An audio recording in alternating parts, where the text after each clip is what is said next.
The remains of a car bomb attack on a senior security official in Benghazi.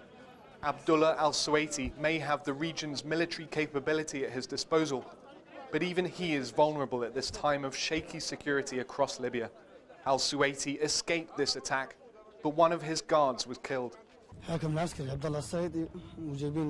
We were accompanying the military commander Abdullah al-Suwaiti and heading towards the military court with him when a car crossed into our side of incoming traffic and attacked Mr. Abdullah and his guards.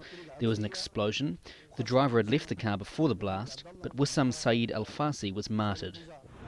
Meanwhile, the military is on alert in the capital Tripoli.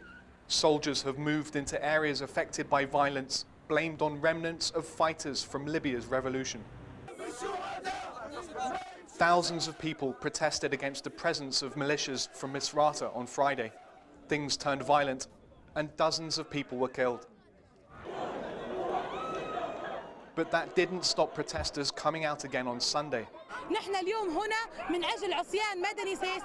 We will continue until all the militias leave Tripoli.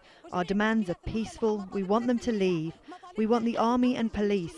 We want a state of law. We want a state of civil society. And we want development. Some of the militias have now pulled out of Tripoli, but the reality is that many of them are still well armed and powerful. Power they've demonstrated by holding the Libyan Prime Minister Ali Zaidan for a number of hours last month and the Deputy Intelligence Chief for 24 hours. Mr. Zaidan's government is in no position to force the militias to do anything they don't want to do.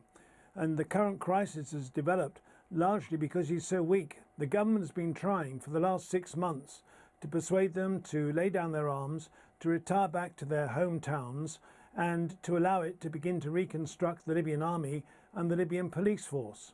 After Tripoli's bloodiest weekend since the revolution, the government announced late on Sunday that the army had been deployed to secure the city and prevent further violence. But despite offers of training from the US, France and NATO, the Libyan military may not yet be strong enough to keep the peace for long. Sebastian Walker, Al Jazeera, Tripoli.